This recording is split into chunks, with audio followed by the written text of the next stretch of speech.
Hello, thanks for tuning in to episode 34 of the Front Parking Spot podcast. Today, my special guest is Salina Johnson, and she is going to talk to you moms about how you can overcome the overwhelm in your everyday life. She has a 5-step process that you're going to want to hear. So thanks for listening in.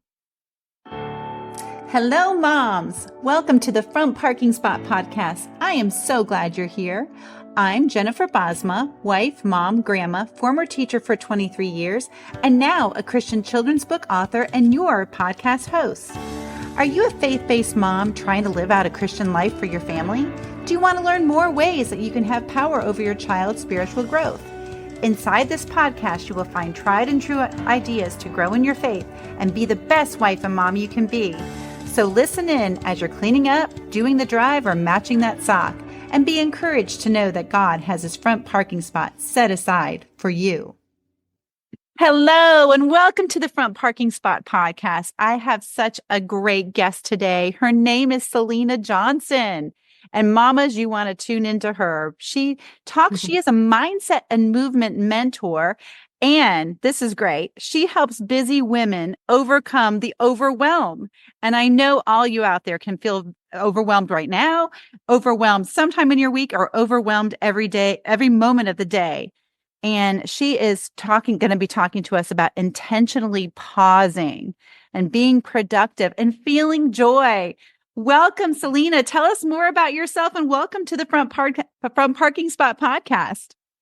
Well, I am so glad to be here, and thank you so much for asking me. I know it's been a fun connection, so I'm looking forward to speaking to your group and to your audience and to chatting with you today. So thanks for inviting me.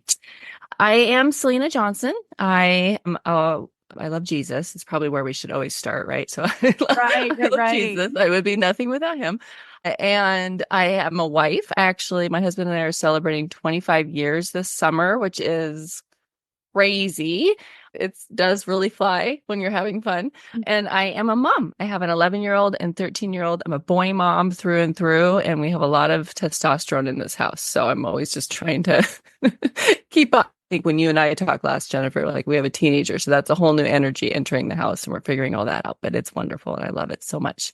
I work in corporate America. I am an operations manager, and I cover the West Coast, so I travel a lot for work. And my whole job is to coach our managers and to help with streamlining and efficiencies and productivity and all that good stuff. Really, I always like to say my job is to make the lives of those that I work with, their jobs easier. So, we're always trying to cut out extra steps and be the most productive and maximize our time as much as possible. So that's what I do in my day job. And my like heart passion, the thing that God's really called me to and always feeds back to my work, which is fun, is this space of, navigating burnout and overwhelm and helping people feel joy, like despite their circumstances, and to know that we really do have more control over our reactions and our actions than we sometimes let ourselves believe. And so that's the space that I really love to chat about and spend time in, because I myself find myself there daily, where you can easily let it topple you over, and it's not a good feeling. So I like to help people feel like they're in control of that space. Oh, I love that, Salina. That's so good. And that's something we don't do enough of. We don't pause. I'm always quick to just like give my opinion, or I'm quick to, even when it's not wanted, I have to understand they may not want to hear what I'm thinking. And it makes me think of the whole James scripture about, slow to speak, let's be quick to listen, slow to speak, and, slow to become angry. And so what would be if a mom was saying, okay, I love this, I need to pause. What are some steps that our moms and listeners can do to get that power of pause in their life? Yeah, absolutely. Well, I know for me, I myself, the whole reason I'm on this journey is because I myself had gone through a pretty deep, dark place of burnout. And I used to think it was everyone else and everything else around me that was causing me to feel overwhelmed. And that's just simply not true. And I found that through a lot of action and reactions that didn't always have the best outcome. And so I really, over the years, have developed this tool that I call pause, that is an acronym because that always helps me remember things, but it is literally steps I take. So I'm excited to talk about this because this is exactly what I love teaching. So it are steps that I take in the moment that will help me kind of reset, right? Because that's the goal. The goal is to not have the circumstances change necessarily immediately, or even have the people involved having them change, because we can't control other people. I know that's a hard thing to hear, but we cannot control other people. And so it's not about all of that. It is about the piece where we get to figure out how we process it, right? So the first step is pausing. Like, I know that sounds so simple, and I used to spend so many years, especially as a young mama, where you feel like you don't do it well enough, and you feel like you're constantly kind of reacting to everything. And so it's that piece, like when you're starting to feel, and I also, just to take a step back, I like to speak to the part where we should be mindful of those cues, those triggers, those things that are starting to tell us we need to pause. I know a good example for me is I start to get, like, my chest literally starts to get tight. Like, I start to feel an anxiousness. I'm starting to react quicker to things. Speeding up is typically a cue for me that I need to slow down because I'm not making good choices or good decisions in the moment. I definitely, when I'm standing in the pantry, like looking for something to shove in my mouth because I'm starting to feel stress, like, I know for me, like, that those are all things that I'm like, ooh, I'm not in a good headspace right now. And maybe the next moves I make are going to be not helping the situation, but rather, taking us the other direction, which we don't want to do. I also find myself snippy. I don't know if anyone can resonate with this, but I start to get a little short, and I definitely I don't say necessarily what I really want to say in the moment. I will just kind of let whatever come out. And typically it's not always kind and loving. So those are my like cues. And I know that a lot of people can resonate with that, with those things. Yes. And when you said about going to the pantry, I mean, sometimes I'm not hungry. And right. Just standing there. I don't know what I need. Yes. And that is a great thing. Like, okay, pause. Like, why am I doing this? Yes. What can I do in place of standing at my pantry right now? Right. I need a snack. Yes, that's exactly right. That's exactly right. So the first step is pause. And I love to speak to this because I say pause and pray. So the first thing that I do, and maybe not consistently the very first thing I do, but it's pretty close to the top, because I realize more and more that I invite God into the moment. Like, okay, Lord, I need you to be my words right now. I need you to be my thoughts. I need you to remove me and all of my humanness from this moment, and just please enter and like show me really what's going on. Is my kid are they disobeying, or am I expecting too much of them in this moment? Right? We get very turned around, or in the workplace, like, is that person, are they really not reading the email, or maybe I didn't say it the way that I should, right? And like really kind of taking ownership and having him come in and like really point out what the real picture is. Because I think when we get into this place of overwhelm, our perception changes so fast of what's really going on. We think of ill intent and all this stuff, and we really, half the time it's just people miscommunicating, right? So I love to pause, and pausing could be you take a walk. I say you can do this whole thing at my desk in like 2 minutes, at your desk in like 2 minutes. So like sometimes it's literally taking like 3 deep breaths. And I love box breathing. I love sharing. Hold for 4 slow seconds. You breathe out for 4, and then you hold for 4. And if you do that 3 or 4 times in a row, it literally can change your mind. Like, your mind can snap out of the loop that it's in. And that's very often for me, one of those things that's happening when I'm getting into this place of overwhelm is, we put everything in the bucket. So we start to just grab all the things. I don't know why we do that, especially women. We like think we have to fix not just this one issue, but now the 20 other things that are hanging out around us. So like really snapping ourselves out of that mode, which is the slow breathing. Praying, of course, is really important. It might even just be calling a friend that makes you laugh in that moment. If you're having a hard time, maybe at home with your kids, or you're really in a hard place, like maybe I need to call my mom. Like maybe I just need to talk to somebody, right? And I think that's really, really important. So pausing is the very first step.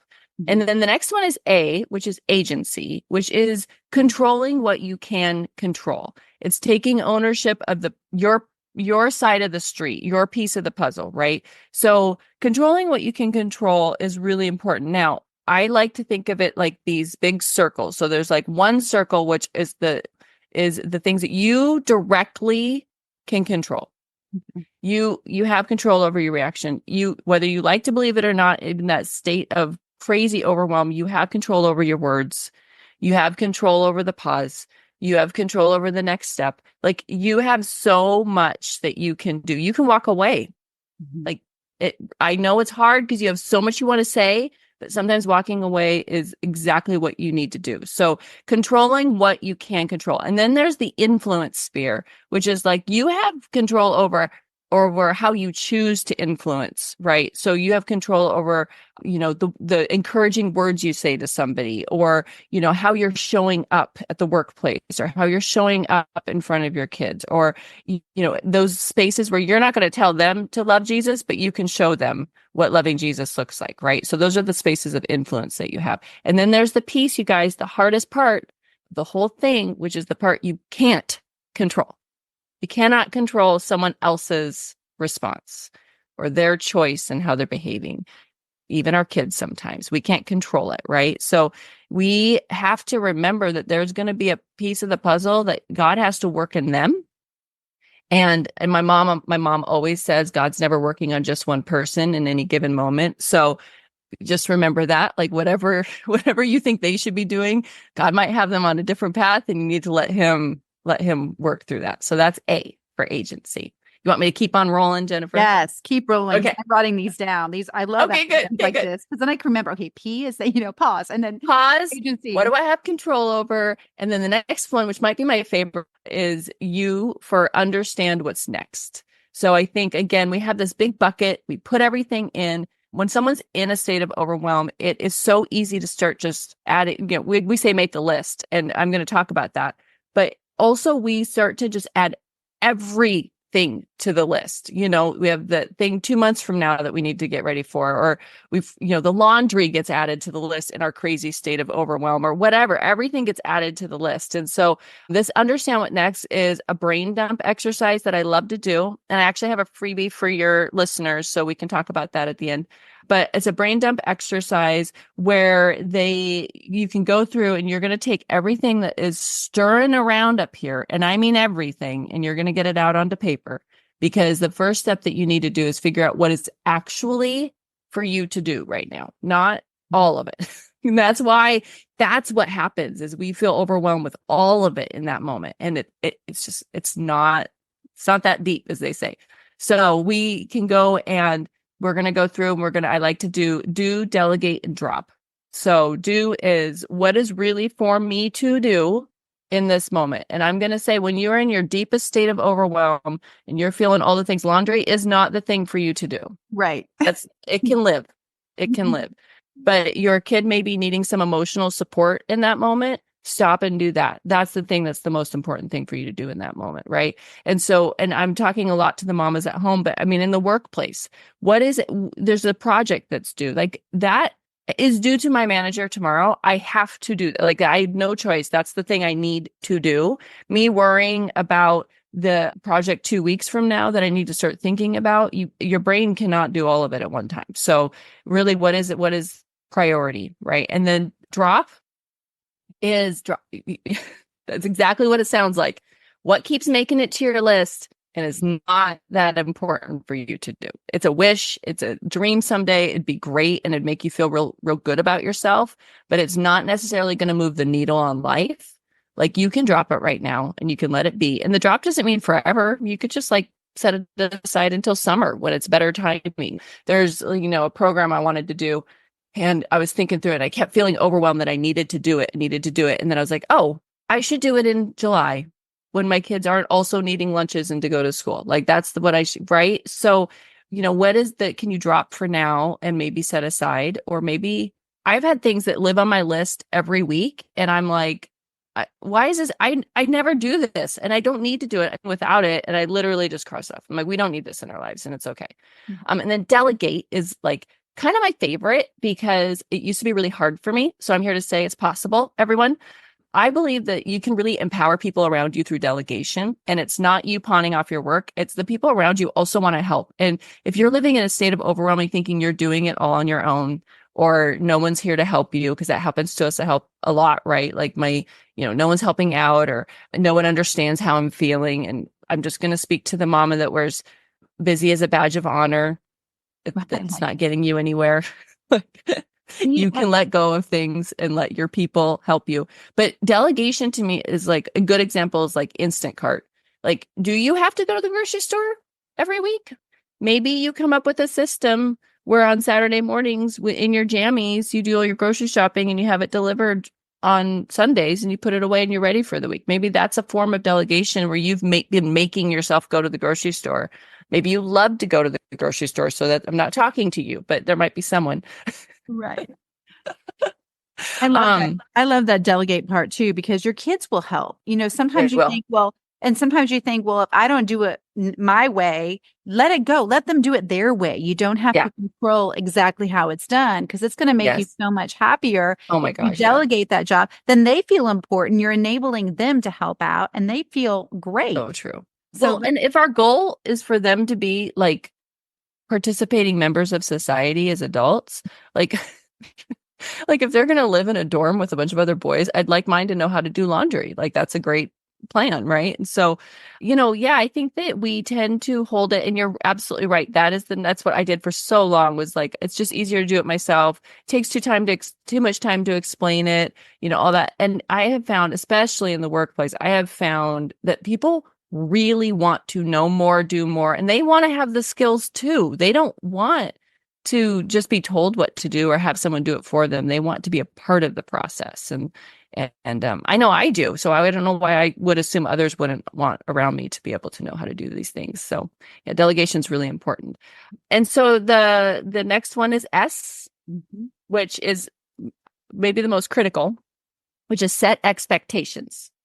And this I believe in wholeheartedly. I think this is where all the magic was in my own journey and the changes that I made. I mean, I was doing this myself until I realized it was an actual tool. So that was like, oh, I can share this with people. But S is set expectations. So setting expectations it's all about clear communication, and it's for yourself and for others. So if you say, a good example is you've got your emails going crazy and you have something someone's needing from you, but they haven't given you a due date or anything like that. You can say like, hey, I think I'll be able to get this to you by Tuesday. Does that work for you?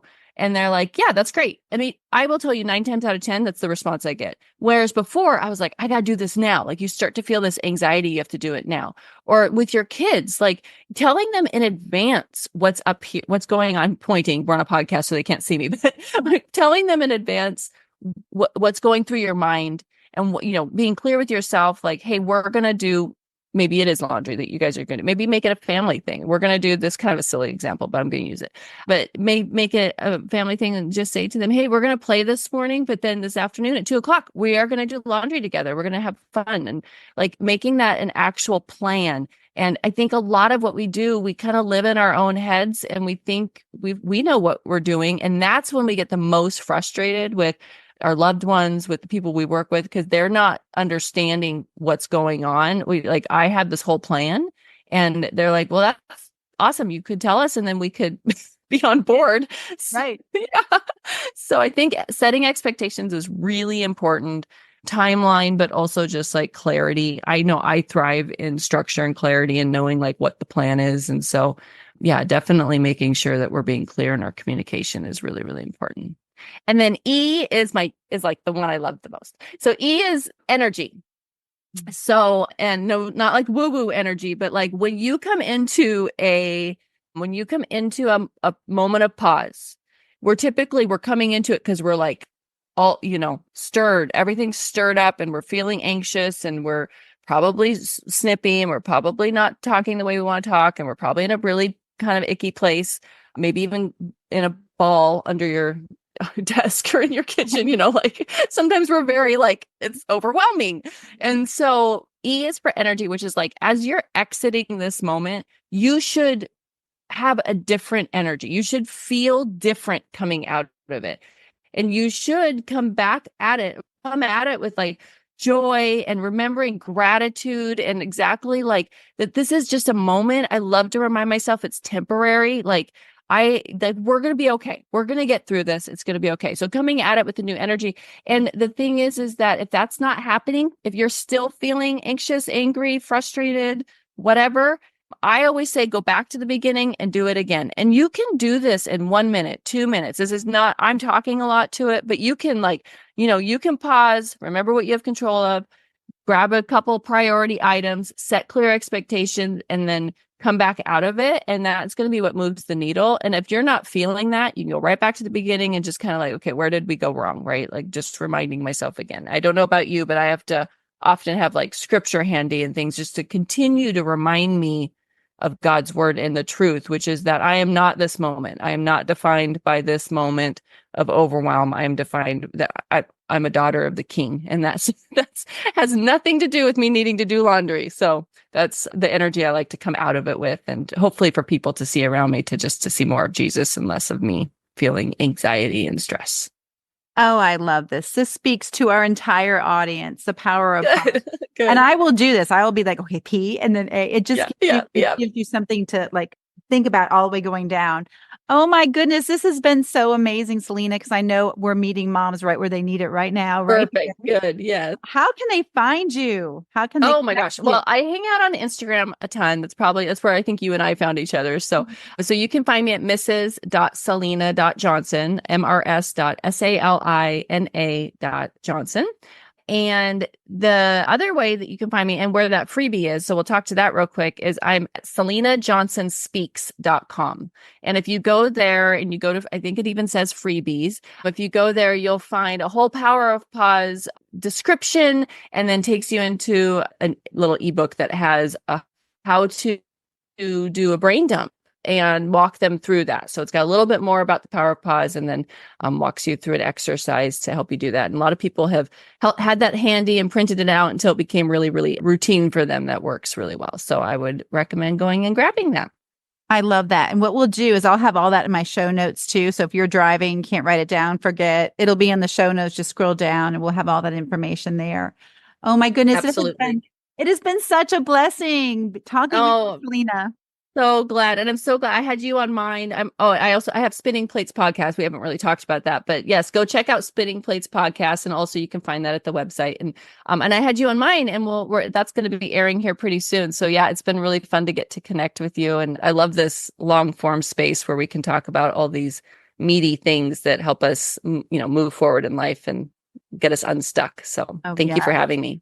And this is what we all need as moms. And they can do this. They're hearing this as they're driving or as they're folding laundry or making dinner. So I hope the time here with Salina has really helped you to kind of get this in your head, the power of pause, and that ways that you can be proactive when you're coming into a situation that you can feel your anxiety going up instead of reactive. And being proactive is what we need to do.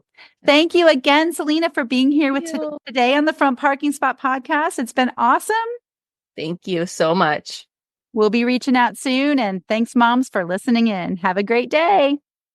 Well, mamas, thank you so much for joining in. I know you are super busy doing all the things that can consume your day, but you took a couple of minutes to learn how God wants to build you up in your faith, family, and life. And He wants to applaud you for this. Please subscribe and review my show. This helps other moms tune in as well. I'd love to connect with you on Instagram at Front Parking Spot, on Facebook at Front Parking Spot Mom Community, or my website at jenniferbosma.com. Have an Ephesians 3:20 type of day, mamas, and be encouraged as you go for the front parking spot in your life today. God bless.